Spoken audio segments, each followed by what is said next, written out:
How to add Vanilla Visa gift card to Cashapp. Hello everyone, welcome back to the channel, and in this video I'm going to show you how you will be able to add your Vanilla Visa gift card to your Cashapp account. So for that, just open your Cashapp in your smartphone, and after that just click on the profile icon from the top right,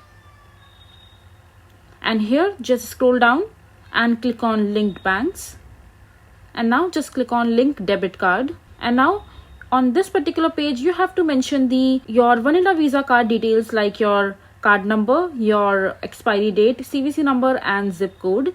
And once you successfully enter your Vanilla Visa card details, just click on linked card, and then your Cashapp will be using the amount of the money that is there in Vanilla Visa gift card to make transaction or to make any transaction on your Cashapp account. So this is how you will be able to add your Vanilla Visa gift card to your Cashapp account. I hope you find this video to be helpful. So that is it for this video. If you find this video to be helpful, make sure to hit that like button and don't forget to subscribe to our channel for more such informative videos, and I'll see you the next time.